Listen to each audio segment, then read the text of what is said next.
नमस्कार मित्रों, स्वागत है एलके सर इंस्पिरेशन के एक और बेहतर वीडियो में। तो कैसे हैं आप सब, कमेंट करके ज़रूर बताइएगा। हाँ तो बच्चों, मैं आपको बता दूं कि इस वीडियो में मैं आपको आज बताने वाला हूं ग्रामर का एक बहुत ही इम्पोर्टेंट टॉपिक, टेंस। आप लोग जानते होंगे, सुने होंगे। तो आज मैं टेंस स्टार्ट करने वाला हूँ। टेंस हमारे होते हैं तीन प्रकार के होते हैं, प्रेजेंट, पास्ट और फ्यूचर होते हैं। तो सबसे पहले मैं आज आपको बताऊंगा कि प्रेजेंट टेंस के कितने पार्ट होते हैं, वो आप लोग जानते ही होंगे। तो प्रेजेंट टेंस का जो हमारा पहला पार्ट होता है प्रेजेंट इंडेफिनिट टेंस, आज वही टॉपिक चलेगा। प्रेजेंट इंडेफिनिट टेंस किसे कहते हैं, इसके कितने पार्ट होते हैं, affirmative, negative, interrogative, single interrogative, double interrogative, सारे इसके जितने भी टॉपिक होते हैं सब इसी एक वीडियो में आपको बताए जाएंगे। बस वीडियो में एंड तक बने रहिएगा। तो सबसे पहले हम जानेंगे कि प्रेजेंट इंडेफिनिट की पहचान क्या होती है, किसे कहते हैं। तो आइए जान लेते हैं कि प्रेजेंट इंडेफिनिट टेंस की पहचान क्या होती है, उसके बाद हम आगे चलेंगे। तो देखिए प्रेजेंट इंडेफिनिट टेंस की पहचान क्या होती है। देखिए यहाँ लिखा गया है present indefinite tense. Present indefinite tense का मतलब होता है वर्तमान काल में अनिश्चित काल। देख लीजिए लिखा गया है। तो इसकी पहचान देखिए, प्रेजेंट इंडेफिनिट टेंस की पहचान देखिए। पहचान यहाँ लिखा गया, देखिए, जिस वाक्य के अंत में ता है, ती है, ते हैं, ताहू आदि शब्द आते हैं उसे पीआईटी यानी प्रेजेंट इंडेफिनिट टेंस कहते हैं। फिर से एक बार देख लीजिए, जिस वाक्य के अंत में ता है, ती है, ते हैं, ताहू आदि शब्द आते हैं उसे प्रेजेंट इंडेफिनिट टेंस कहते हैं। अब आइए जान लेते हैं रूल क्या होते हैं। बिना रूल जाने हम प्रेजेंट इंडेफिनिट टेंस का जो ट्रांसलेशन होता है उसको नहीं कर पाएंगे। तो रूल बहुत ही इंपॉर्टेंट है। तो आइए जान लेते हैं कि इसका रूल क्या होता है, तभी हम ट्रांसलेशन कर पाएंगे। तो देखिए रूल यानी नियम। रूल मीन्स क्या होता है, नियम। तो देखिए नियम, हमारे पहला जो नियम है क्या होता है, देखिए, यदि वाक्य साधारण हो। क्या बताया गया, यदि वाक्य साधारण हो, यानी जब आपको अफर्मेटिव सेंटेंस बताया जाएगा तो आपको बहुत ध्यान देना है। क्या बताया गया ना, जब देखिए यदि वाक्य साधारण हो, वाक्य साधारण रहेगा जब, और एक वचन हो, वाक्य साधारण होना चाहिए और एक वचन होना चाहिए, तो क्या किया जाएगा, तो मुख्य क्रिया में यस या ईएस का प्रयोग किया जाता है। क्या बताया गया, यदि वाक्य साधारण हो और एक वचन हो तो मुख्य क्रिया में एस या ईएस का प्रयोग किया जाता है, और बहुवचन हो तो एस या ईएस का प्रयोग नहीं किया जाता है। और वही वाक्य अगर साधारण होगा और उसी के साथ साथ बहुवचन होगा तो मुख्य क्रिया में एस या ईएस का प्रयोग नहीं किया जाएगा। बस वीडियो में आप लोग एंड तक बने रहिए, अभी सब कुछ बताया जाएगा। अभी तो पहचान बताई जा रही, जब आगे भी ट्रांसलेशन करवाएंगे तब बताएंगे कि कौन सा साधारण है, कौन सा एक वचन है, कौन सा बहुवचन है। तो पहले इसकी पहचान और रूल समझ लीजिए। तो इतना समझ में आया, यदि वाक्य साधारण हो और एक वचन हो तो मुख्य क्रिया में एस या ईएस का प्रयोग किया जाता है, और बहुवचन हो तो मुख्य क्रिया में एस या ईएस का प्रयोग नहीं किया जाता है। दूसरा रूल क्या होता है, यदि वाक्य नकारात्मक यानी निगेटिव होगा, जब सेंटेंस हमारा कैसा होगा, निगेटिव होगा, और प्रश्नवाचक हो और इंट्रोगेटिव होगा, यानी जब हमारा वाक्य यानी जो हमारा सेंटेंस होगा इंट्रोगेटिव होगा या निगेटिव होगा, तो क्या किया जाएगा, देखिए, तो सहायक क्रिया डू या डज का प्रयोग किया जाएगा। तब क्या किया जाएगा, सहायक क्रिया में, जैसे आपको use of is am are बताया गया तो सब सहायक क्रिया इज एम आर का यूज किया जाता था, वैसे जब आपका ये जो सेंटेंस इंट्रोगेटिव होगा या निगेटिव होगा तो उसमें सहायक क्रिया डू या डज का प्रयोग किया जाएगा। हाँ तो बच्चों, पहचान आप लोगों को समझ में आई होगी। मैं हट जाता हूँ, आप लोग स्क्रीनशॉट ले लीजिएगा, उसके बाद हम आगे बढ़ते हैं।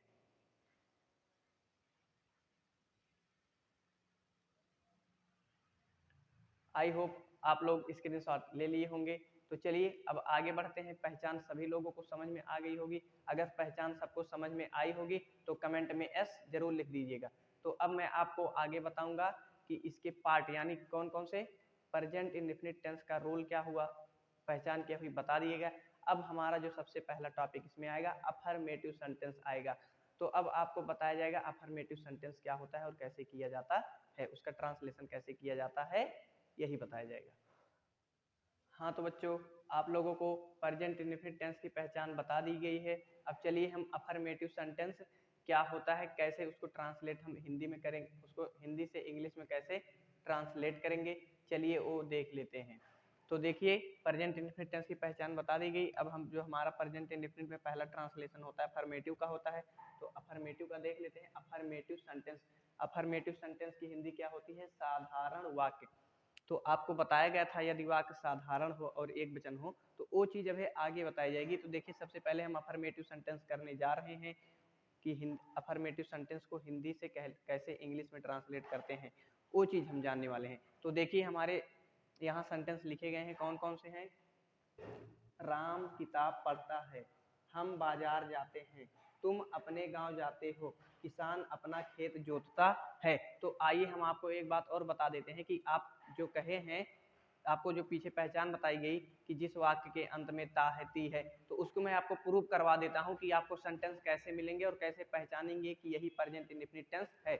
तो देखिए क्या बताया गया था, जिस वाक्य के अंत में या तो ता होगा, ती होगा, ते होगा। तो देखिए इसके अंत में आइए देखते हैं वाक्य, राम किताब पढ़ता है, तो ये देखिए ता है, बताया गया था ना जिस वाक्य के अंत में ता है।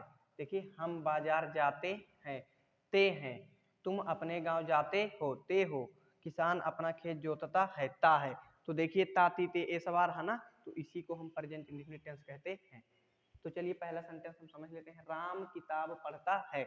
और हमारा जो इसका फार्मूला होता है, देखिए देखा फार्मूला यानी सूत्र जो होता है, सब्जेक्ट सबसे पहले सब्जेक्ट रखा जाएगा प्लस मेन वर्ब यानी मुख्य क्रिया रखी जाएगी, फिर उसके बाद एस या ईएस लगाया जाएगा।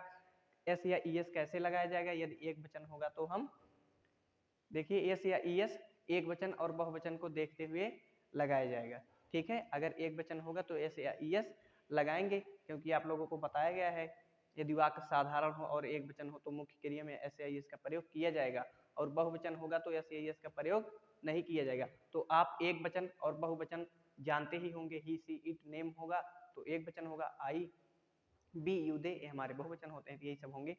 तो देखिए राम किताब पढ़ता है, इसका सूत्र होता है सब्जेक्ट यानी कर्ता प्लस मेन वर्ब मुख्य क्रिया प्लस एस या es plus object plus full stop. चलिए पहला सेंटेंस समझ लेते हैं। देखिए राम किताब पढ़ता है, तो हमारा सब्जेक्ट क्या है?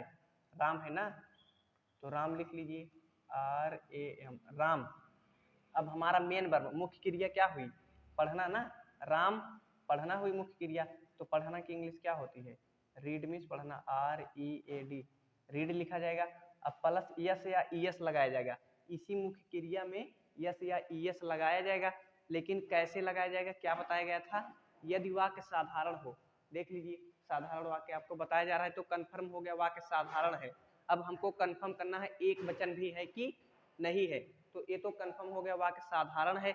अब कंफर्म करना है एक वचन है, तो राम बताओ एक वचन है बहुवचन है? ही सी इट नेम जो होते हैं हमारे किस में आते हैं? एक वचन में आते हैं। तो राम किसी का नाम है ना, तो राम किसी का नाम है, तो क्या हुआ? एक वचन हुआ। तो अब आपको दोनों कंफर्म हो गया कि यह एक वचन भी है और साधारण भी है। तो एक वचन और साधारण होगा तो हम एस या ईएस का प्रयोग कर देंगे। तो बताइए यहाँ रीड है, एस लगाया जाएगा कि ईएस? रीड है तो यस लगाया जाएगा, तो क्या हो जाएगा? राम रीड, इसी में एस लगा दिया जाएगा, रीड्स हो जाएगा। राम रीड्स क्या पढ़ता है? किताब, बुक, बी डबल ओ के, उसके बाद ऑब्जेक्ट यही बुक ही तो था, प्लस फुल स्टॉप रख दिया गया। राम रीड्स बुक, राम किताब पढ़ता है। अब दूसरा सेंटेंस, हम बाजार जाते हैं, इतना तो आपको पता ही एक साधारण वाक्य बताया जा रहा है। तो देखिए इसको कैसे करेंगे हम, तो हम सब्जेक्ट हमारा क्या है? हम, तो रख देते हैं हम की इंग्लिश बी मिस होता है हम। अब हमारी मेन वर्ब कौन है इसमें? जाना है, तो जाना की इंग्लिश क्या होती है? गो मीन्स जाना। अब बताइए उसके बाद प्लस यस या ईएस। अब बताइए यहाँ एस लगेगा कि ईएस लगेगा? वाक्य साधारण हो और एक वचन हो, तो देखिए बी हमारा क्या है? बी एक वचन है, बी तो बहुवचन है भैया ना, बी बहुवचन है, बी क्या है? बहुवचन है। तो बहुवचन जब रहता है तो हम मुख्य क्रिया में एस या ईएस का प्रयोग नहीं करते हैं, तो यहाँ ना तो यस का प्रयोग होगा ना तो ईएस का, ए ऐसे हो जाएगा। बी गो, कहाँ जाते हैं? ऑब्जेक्ट हमारा क्या है? बाजार ना, तो market, go to market, M A R K E T, market. We go to market, हम बाजार जाते हैं। तीसरा सेंटेंस, तुम अपने गांव जाते हो, तो चलिए आइए देखते हैं, तुम अपने गांव जाते हो, तो तुम की इंग्लिश क्या होगी? यू, यानी सब्जेक्ट हमारा यू है। अब देखिए सब्जेक्ट हमारा, उसके बाद मेन वर्ब क्या है, जाना है, तो जाना की इंग्लिश क्या होती है, गो मीन्स जाना। देखिए मेन वर्ब हो गया गो। अब बताइए यस या यस, इसी मेन वर्ब में यस या यस लगता है, लेकिन जब हमारा वाक्य साधारण होता है, वाक्य तो साधारण है और एक वचन भी होना चाहिए, तो यू बताओ एक वचन है, यू तो बहुवचन में आता है, तो बहुवचन में आता है यू, इसलिए यहाँ यस या यस कुछ भी नहीं लगेगा, तो गो का गो ही होगा। यू गो कहाँ जाते हो, टू कहाँ, अपने गाँव ना। तो और एक चीज आपको बहुत नोट कर लेनी चाहिए, एकदम माइंड में बिठा लेनी है, अपने के लिए शब्द होते हैं, अपने के लिए शब्द होते हैं, वैसे नहीं माई मिस अपना अपना नहीं लिख दीजिएगा, you go to my house, you go to, इसके कुछ शब्द होते हैं अपने के लिए। जब भी सेंटेंस में अपने आएगा, तुम अपने गांव जाते हो, तुम अपने पापा के यहाँ जाते हो, तुम मामा के यहाँ जाते हो, वह अपनी किताब पढ़ती है, वह अपने भाई को पीटता है, यानी जिस भी सेंटेंस में अपना आया होगा उसके लिए शब्द होते हैं, याद किए जाते हैं। तो उन शब्दों को मैं पहले आइए आपको बता देता हूं। तो देखिए यहाँ लिखा गया है साइड में, अपने के लिए शब्द। अपने के लिए शब्द क्या होते हैं, वो सब्जेक्ट के अकॉर्डिंग ही होते हैं। तो अपने के लिए शब्द कैसे लगाएंगे, अगर ही होगा तो अपने के लिए हिज लगाएंगे, अगर कर्ता यानी सब्जेक्ट ही होगा तो हिज लगाएंगे, सी होगा तो हर लगाएंगे, इट होगा तो इट्स लगाएंगे, अगर नेम, अगर लड़के का नाम होगा तो हिज, लड़की का नाम होगा तो हर, वही चीज। और आई होगा तो माई, जैसे मैं अपने गांव जाता हूँ, आई गो टू माई, तो आई सब्जेक्ट होगा तो अपना आएगा तो माई लगेगा, बी सब्जेक्ट होगा उसमें अपना आ जाएगा तो आवर लगेगा, यू के साथ योर लगेगा, दे के साथ दियर, फिर से देख लीजिए, ही के साथ हिज, सी के साथ हर, इट के साथ इट्स, अगर किसी लड़के का नाम होगा तो हिज, लड़की का नाम होगा तो हर, आई के साथ माई, बी के साथ आवर, यू के साथ योर, दे के साथ दियर, यही लगेगा। तो आइए बताइए यहाँ सब्जेक्ट क्या है, देखिए तुम अपने गांव जाते हो तो अपने आया, यहाँ सब्जेक्ट क्या है, यू है ना, यू है, तो देखिए यू अगर होगा तो क्या लगेगा, अपने के लिए शब्द योर लगेगा, क्या लगेगा, योर, तो योर लगा दिए, यू गो टू कहाँ, अपने ना, तो योर गांव की इंग्लिश क्या होती है, village, full stop. You go to your village, तुम अपने गांव जाते हो। तो अपने के लिए जो शब्द यहाँ दिया गया है इसको कॉपी में नोट कर लीजिएगा, यही नहीं जितना चीज बताया जा रहा है सब कॉपी लेके बैठिएगा और कॉपी में नोट कर लीजिएगा और याद कर डालिएगा। अपने के लिए शब्द देख लीजिए, दिया गया है सब कुछ। अब देखिए किसान अपना खेत जोतता है, किसान अपना खेत जोतता है, तो हमारा सब्जेक्ट कौन हुआ, किसान ना, द फार्मर, द फार्मर किसान। उसके बाद मुख्य क्रिया क्या है हमारी, जोतना है, तो प्लो, PLOUGH, प्लो हो गया, द फार्मर प्लो। अब देखिए प्लो हो गया, अब मुख्य क्रिया देखो, मुख्य क्रिया होगी, अब उसके बाद यस या यस लगाया जाएगा, वाक्य साधारण हो और एक वचन हो, साधारण बताया ही जा रहा। अब देखिए फार्मर यानी किसान एक वचन है, बहुवचन है, किसान एक वचन है, किसान अपना खेत जोतता है वैसे है, किसान एक वचन है तो इसमें क्या लगेगा, एस लगेगा, क्या लगेगा, एस लगेगा।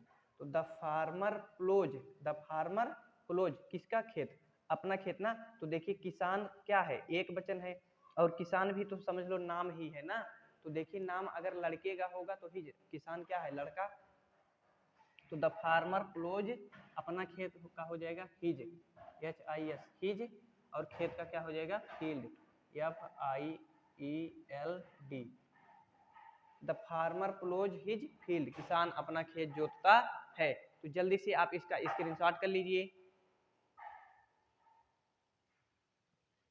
आई होप आप इसका स्क्रीनशॉट भी कर लिए होंगे, और यह आपको सेंटेंस जो बताए गए अफर्मेटिव सेंटेंस समझ में भी आए होंगे। तो अब चलिए हम आगे की तरफ बढ़ते हैं, हमारे नेगेटिव सेंटेंस कैसे किए जाते हैं। हाँ तो बच्चों, आप लोगों को अफर्मेटिव सेंटेंस समझा दिया गया, मैं आशा करता हूँ कि वह आपको समझ में आया होगा। अब मैं आपको बताऊंगा कि नेगेटिव सेंटेंस कैसे किए जाते हैं। तो आइए जानते हैं कि नेगेटिव सेंटेंस का ट्रांसलेशन कैसे होता है। तो देखिए नेगेटिव सेंटेंस में होता है नकारात्मक वाक्य, क्या होता है, नकारात्मक वाक्य। तो देखिए दूसरा रूल क्या बताया गया था पहचान में, यदि वाक्य नकारात्मक हो और प्रश्नवाचक हो, यहाँ तो भी प्रश्नवाचक बताया नहीं जा रहा है, नकारात्मक बताया जा रहा है, तो नकारात्मक पे ध्यान दीजिए। यदि वाक्य नकारात्मक हो तो सहायक क्रिया डू या डज का प्रयोग किया जाता है, निगेटिव होगा तो डू नॉट और डज नॉट का प्रयोग कर देंगे। तो देखिए इसका जो फार्मूला होता है, सूत्र होता है कि किस सूत्र से हम इसको ट्रांसलेट करते हैं। तो देखिए सूत्र जैसे सबसे पहले हमारा सब्जेक्ट होगा प्लस डू नॉट या does not plus main verb plus object plus full stop. तो देखिए तुम अपने घर नहीं जाते हो, पहला सेंटेंस है। दूसरा, वह रविवार को सिनेमा नहीं जाता है। मैं झूठ नहीं बोलता हूँ। रमेश सच नहीं बोलता है। वे शाम को ताश नहीं खेलते हैं। तो देखिए निगेटिव सेंटेंस बोर्ड पे लिखे गए हैं, तो आई एन को कैसे ट्रांसलेट करेंगे जानते हैं। तो देखिए तुम अपने घर नहीं जाते हो, सबसे पहले हम सब्जेक्ट रखेंगे। सब्जेक्ट क्या है? तुम की इंग्लिश यू।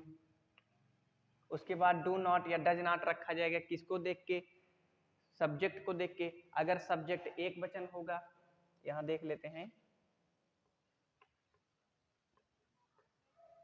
एक वचन होगा तो डज, और बहुवचन होगा तो डू। निगेटिव है बस नॉट लग जाएगा, डज नॉट, डू नॉट। तो एक वचन होगा तो डज नॉट और बहुवचन होगा तो डू नॉट। तो देख के बताइए यू क्या है, तुम क्या है? यू बहुवचन है ना, आपको बता दिया गया है, एक बार नहीं बहुत बार बताया गया है। आई बी यू दे बहुवचन माने जाते हैं, ही सी इट नेम एक वचन। तो यू क्या है? बहुवचन है, तो क्या लगेगा? Do not. You do not, तुम नहीं जाते हो, तुम नहीं जाते हो गया कहाँ? अपने घर। तो देख लीजिए आप लोगों को अपने के लिए शब्द बताया गया है, ही के साथ हिज, सी के साथ हर, इट के साथ इट, आई के साथ माई, बी के साथ आवर, और यू के साथ योर। तो देखिए यहाँ यू ही तो सब्जेक्ट है, तो यू के साथ अपने के लिए शब्द क्या लगेगा? योर। तुम अपने घर नहीं जाते हो, यू डू नॉट, सॉरी देखिए यू डू नॉट। अब देखिए सब्जेक्ट हो गया तुम की इंग्लिश यू, उसके बाद ये प्लूरल है तो डू नॉट हो गया। अब वही हमारा देखिए क्या बचा है? मेन वर्ब भी तो बचा है। मेन वर्ब यानी मुख्य क्रिया क्या है? जाना है। मुख्य क्रिया क्या है? जाना है। तो जाना का क्या होगा? गो मीन्स जाना। अब यहाँ कुछ नहीं लगेगा मुख्य क्रिया, क्योंकि ये नकारात्मक है। नकारात्मक का आपको पहचान बताई गई ना, रूल दूसरे में क्या बताया गया? यदि वाक्य नकारात्मक हो तो सहायक क्रिया डू या डज नॉट का प्रयोग करते हैं। तो देखिए यू सब्जेक्ट रखा गया, उसके बाद सहायक क्रिया डू नॉट, क्योंकि यू बहुवचन था। उसके बाद मेन वर्ब क्या था? जाना, गो हो गया। यू डू नॉट गो, तुम नहीं जाते हो कहाँ? अपने घर। तो अपने के लिए शब्द बताया गया है, यू के साथ क्या लगेगा? योर।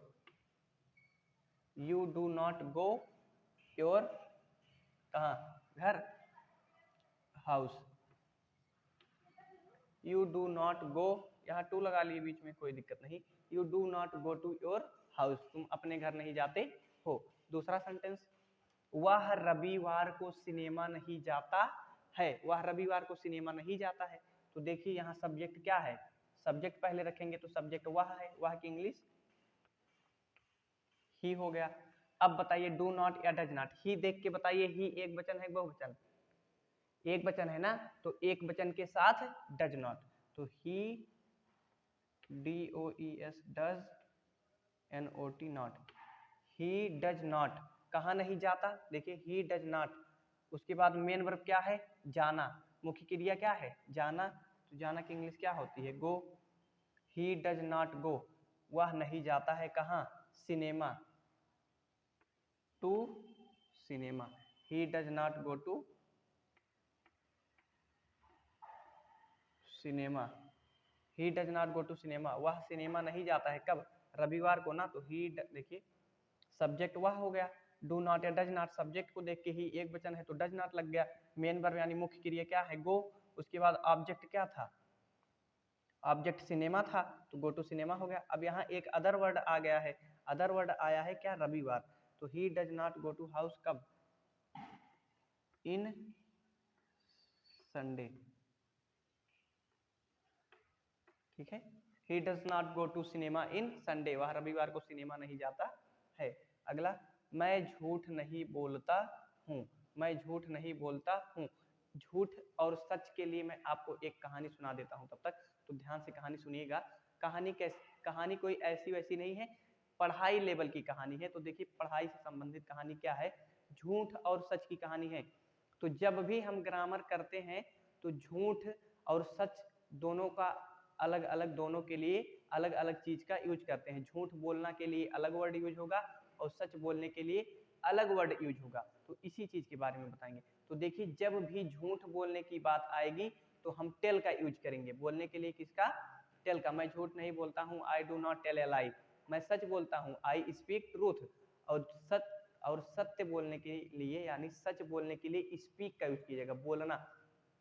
बोलना का होगा स्पीक, और झूठ बोलने के लिए टेल का यूज किया जाएगा, और सच बोलने के लिए स्पीक का यूज किया जाएगा। ठीक है, तो यही कहानी थी। तो देखिए, पहले तो यहाँ झूठ है।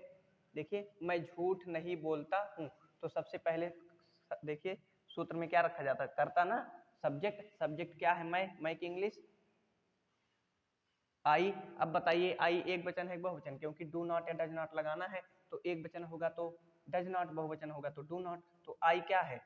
बहुवचन है, तो बहुवचन होगा तो डू नॉट। देखिए, बहुवचन होगा तो do not, I do not. उसके बाद मेन वर्ब क्या है? बोलना है ना। आई डू नॉट, बोलना की इंग्लिश क्या होती है? तो आप लोगों को बताए गए ना, अगर झूठ बोलना होगा तो टेल लगाएंगे, सच बोलना होगा तो स्पीक। तो यहाँ क्या है? झूठ बोल रहा ना, तो टेल लगाएंगे। टेल मीन्स बोलना होगा, tell. I do not tell, क्या नहीं बोलता है? झूठ ना। A lie, L I E, full stop. I do not tell a lie. और पीछे वाला रूल आप लोगों को पता ही होगा कि कैसे करते हैं। पहले सब्जेक्ट रखेंगे आई, उसके बाद सहायक क्रिया डू नॉट या डज नॉट रखा गया, डू नॉट। उसके बाद पीछे चलेंगे, देखिए पीछे क्या है? बोलना है तो बोलना रखा गया। उसके बाद झूठ था, झूठ रख दिया। I do not tell a lie, मैं झूठ नहीं बोलता हूँ। अगला देखिए, रमेश सच नहीं बोलता है। अब देखिए, सत्य की भी बात आ गई, तो यहाँ क्या लगेगा? तो देखिए, सबसे पहले सब्जेक्ट हम रखेंगे। सब्जेक्ट हमारा क्या है? सब्जेक्ट हमारा रमेश है ना, REMESH, रमेश हो गया। अब देखिए, रमेश किसी का नाम है, तो नाम हमारा एक वचन माना जाता है, तो एक वचन के साथ क्या लगाया जाएगा? डज नॉट, निगेटिव है ना, रमेश डज नॉट। उसके बाद मेन वर्ब हमारा क्या है? देखिए, बोलना है। वैसे देखिए, रमेश लिखिए, उसके बाद सहायक क्रिया डज नॉट रखा गया। पीछे जाइए, क्या है? बोलना। तो बताए थे सच बोलने के लिए क्या लगेगा? स्पीक लगेगा, SPAK, speak. Ramesh does not speak क्या? ए ट्रूथ, सच ना, TRUTH, truth. Ramesh does not speak the truth, ये नहीं, the truth, THE। Ramesh does not speak the truth, Ramesh सच नहीं बोलता है। अगला देखिए, वे शाम को ताश नहीं खेलते हैं। तो देखिए, हमारा सब्जेक्ट क्या है? वे है, तो वे की इंग्लिश क्या होगी? दे। अब बताइए, दे एक वचन है बहुवचन? दे बहुवचन है, तो बहुवचन होगा तो क्या लगाया जाएगा? डू नॉट ना, तो डू नॉट हो गया। अब मुख्य देखिए, दे डू नॉट। अब पीछे जाइए, क्या है? खेलना है ना, तो प्ले मीन्स होता है खेलना। देखिए, दे डू नॉट प्ले। उसके बाद आगे आइए, नहीं का हो ही गया है, क्या? ताश। They do not play card, CARDS, cards में होता है ताश। They do not play cards, कहाँ? शाम को ना, तो in the evening, in the evening. They do not play cards in the evening, वे शाम को ताश नहीं खेलते हैं। तो आप लोगों को निगेटिव सेंटेंस भी बता दिए गए। तो जल्दी से स्क्रीनशॉट कर लीजिए, और कमेंट में अगर समझ में आया होगा तो कमेंट में S जरूर कर दीजिएगा। तो जल्दी से स्क्रीनशॉट कीजिए।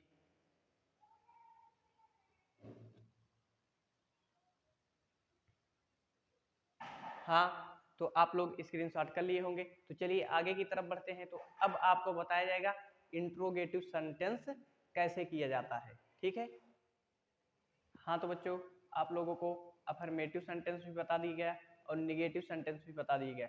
अब मैं आपको बताऊंगा कि इंट्रोगेटिव सेंटेंस का जो ट्रांसलेशन प्रेजेंट इंडेफिनिट टेंस में किया जाता है वो कैसे किया जाता है। तो आप लोगों को पहले भी बता दिया गया है, जो हमारे इंट्रोगेटिव सेंटेंस होते हैं वे 2 टाइप के होते हैं। पहला होता है सिंगल इंट्रोगेटिव सेंटेंस, दूसरा होता है डबल इंट्रोगेटिव सेंटेंस।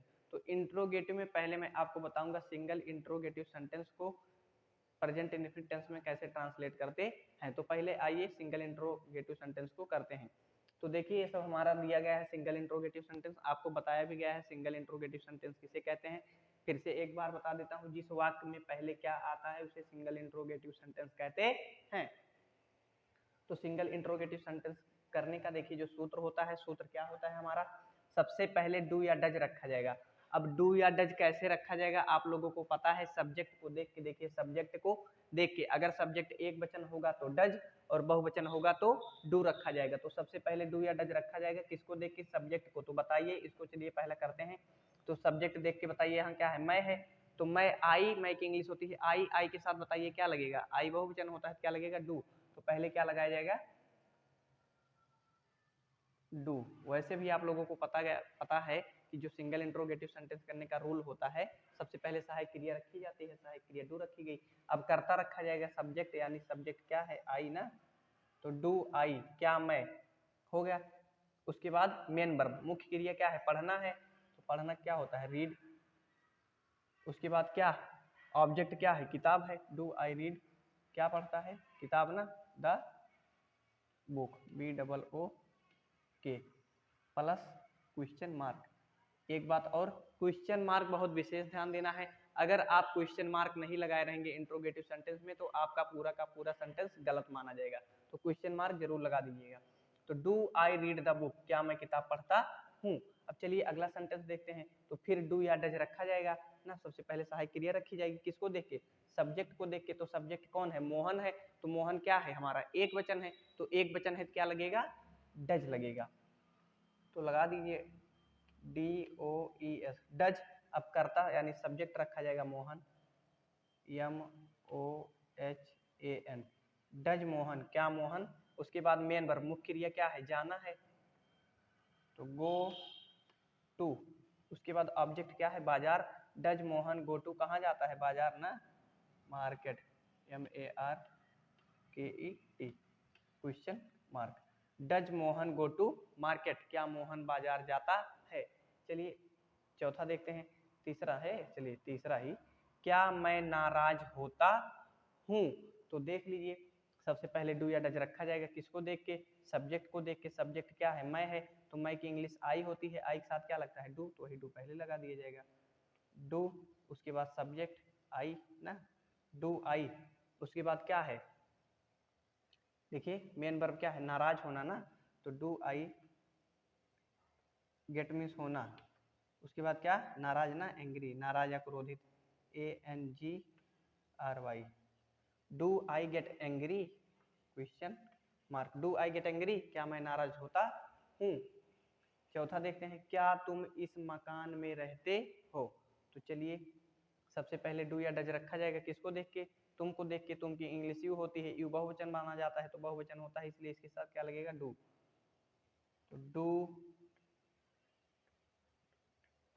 डू रखा गया, सब्जेक्ट यू। उसके बाद मुख्य क्रिया क्या है, वैसे जान लीजिए, रहना, तो LIVE, डू यू लिव, क्या तुम रहते हो कहाँ, इन, इस मकान ना, this house, in this house. आप लोग कह रहे होंगे सर जी बड़ा जल्दी जल्दी बता रहे हैं, समझ में कम आ रहा है। अरे भैया इतनी बार बता दिया गया क्या कैसे रखा जाता है, बस रूल आपको बता ही दिया गया है, तो जल्दी जल्दी रखने में क्या दिक्कत है, आप समझ नहीं पाएंगे, सब समझ लेंगे।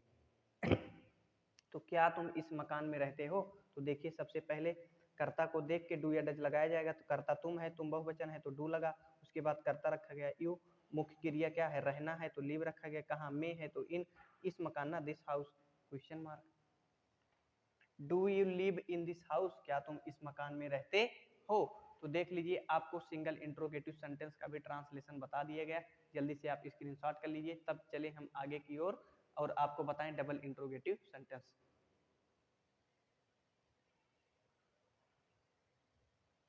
तो आप लोग स्क्रीनशॉट कर लिए होंगे, तब चलिए अब करते हैं डबल इंट्रोगेटिव सेंटेंस।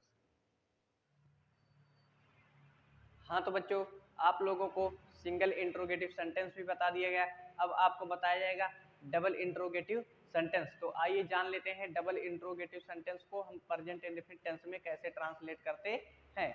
तो देखिए वाक्य हमारे यहाँ लिखे गए हैं बोर्ड पे, कौन कौन से, अरे यार, वह, देखिए क्या है, वह कहाँ रहता है, तुम किताब कब पढ़ते हो, राम कौन सी साइकिल चलाता है, तुम्हें अंग्रेजी कौन पढ़ाता है। तो देखिए डबल इंट्रोगेटिव सेंटेंस के कुछ सेंटेंस बोर्ड पे लिखे गए हैं, तो आइए इनको हम जानेंगे कैसे ट्रांसलेट करेंगे।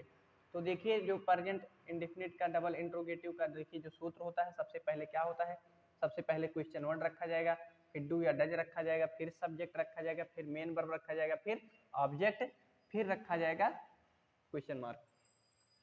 तो देखिए सबसे पहले क्वेश्चन वर्ड रखा जाएगा, तो देखिए वह कहाँ रहता है, देख के बताइए क्वेश्चन वर्ड इसमें क्या है, कहाँ है ना, तो कहाँ की इंग्लिश क्या होगी, बेयर मीन्स होता है कहाँ, WHERE, बेयर मीन्स कहाँ। अब देखिए डू या डज लगेगा सब्जेक्ट के अकॉर्डिंग, एक वचन होगा तो डज, बहुवचन होगा तो डू। वह क्या है, एक वचन है तो क्या लगेगा, डज, बेयर डज। उसके बाद सब्जेक्ट क्या है हमारा, वह ना, तो ही, देखिए बेयर डज ही। उसके बाद मेन वर्ब यानी मुख्य क्रिया क्या है, रहना ना, तो रहना की इंग्लिश क्या होती है, लीव ना, LIVE, question mark. Where does he live, वह कहाँ रहता है। अगला सेंटेंस, तुम किताब कब पढ़ते हो, तो देखिए तुम किताब क्या कब पढ़ते हो, इसका रूल क्या होगा, सबसे पहले क्वेश्चन नोट रखा जाएगा, क्वेश्चन नोट क्या है, कब, तो कब की इंग्लिश होती है क्या, व्हेन मीन्स कब। अब सहायक क्रिया रखी जाएगी किसको देख के, कर्ता को, कर्ता तुम है, यू है, तो यू के साथ क्या लगता है, डू, तो सहायक क्रिया क्या रखी जाएगी, डू, बेन डू। उसके बाद कर्ता यू, बेन डू यू। उसके बाद मुख्य क्रिया क्या है, पढ़ना, read, Ben do you read क्या, किताब, the book, Ben do you read the book, तुम किताब कब पढ़ते हो। अगला, राम कौन सी साइकिल चलाता है, तो पीछे आपको हैज हैव हैड में बताया गया है, कुछ हमारे क्वेश्चन वर्ड ऐसे होते हैं जैसे बिच हो गया, हाउ मेनी, हाउ मच हो गया, तो ये अपने साथ इनके साथ जो नाउन जुड़े होते हैं उनको लेकर उठते हैं। तो इसके साथ क्या जुड़ा है, कौन सी साइकिल जुड़ी है ना, तो कौन सी साइकिल क्वेश्चन वर्ड कौन सा होगा, उसके साथ साइकिल भी रख दिया जाएगा। तो कौन सा क्या होता है, बिच, WHICH, ये डब्लू है भैया, ठीक है, WHIS, बीच।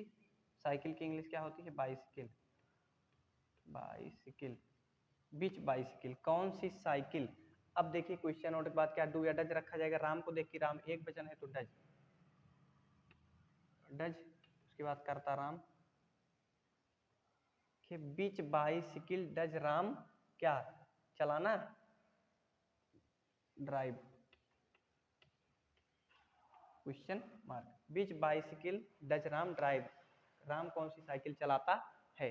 अगला, तुम्हें अंग्रेजी कौन पढ़ाता है, तुम्हें अंग्रेजी कौन पढ़ाता है, तो देखिए तुम्हें अंग्रेजी कौन पढ़ाता है, तो सबसे पहले क्वेश्चन वर्ड कौन, हु। उसके बाद देखिए तुम्हें अंग्रेजी कौन पढ़ाता है, हु। उसके बाद पढ़ाना का क्या होगा,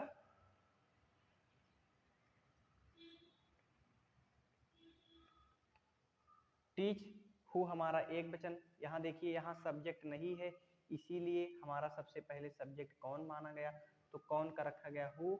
अब टीच है तो यहाँ एस या ES लगाया जाएगा, टीच हो जाएगा, ये अफर्मेटिव का हो गया है, लेकिन ये वही है, ठीक है।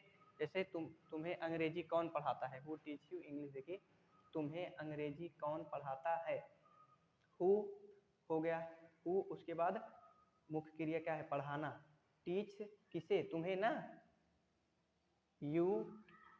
उसके बाद क्या पढ़ाता है, इंग्लिश ना, तो ENGLISH, English, who teaches you English, तुम्हें अंग्रेजी कौन पढ़ाता है, तुम्हें कौन पीटता है, हु बीट्स यू। तो देखिए तीन सेंटेंस आपको समझ में आए होंगे, यही वाला आपको समझ में कम आया होगा, तो इसको मैं आपको बता देता हूँ कि जो कौन वाला रोल होता है प्रेजेंट इंडेफिनिट में, ये थोड़ा सा अलग होता है, इसमें सहायक क्रिया नहीं लिखी जाती है। प्रेजेंट इंडेफिनिट में जो कौन का रोल होता है, कौन वाला जो रोल होता है, उसको अफर्मेटिव में ही किया जाता है। तो हम कौन को कर्ता मानते हैं, क्या मानते हैं, कर्ता, कौन को क्या मान लिया गया, कर्ता, हु। और एक वचन भी मानते हैं, क्या मानते हैं, एक वचन, तो हु कर्ता हो गया, एक वचन हो गया। उसके बाद पढ़ाना क्या हो गया, टीच होता है, टीच मीन्स पढ़ाना, तो एक वचन कर्ता के साथ ES लगता है तो ES लगा दिए, यस या ES लगता है तो यहाँ ES लगेगा, तो हु टीच। उसके बाद ऑब्जेक्ट क्या है, यू, तुम्हें क्या अंग्रेजी, हु टीच यू इंग्लिश, तुम्हें अंग्रेजी कौन पढ़ाता है। आई होप आपको जितने भी सेंटेंस, आपको affirmative sentence, negative sentence, single interrogative, double interrogative, सभी सेंटेंसेज आपको बता दिए गए और प्रेजेंट इंडेफिनिट टेंस यहीं आपका खत्म होता है। तो आई होप आपको पूरा का पूरा जरूर समझ में आया होगा। अगर पूरा सेंटेंस समझ में आया होगा तो कमेंट में एस लिख दीजिएगा और आपको अब की बार जो टॉपिक पढ़ना होगा कमेंट कर दीजिएगा। ठीक है, तब तक के लिए मिलते हैं किसी और वीडियो में। धन्यवाद।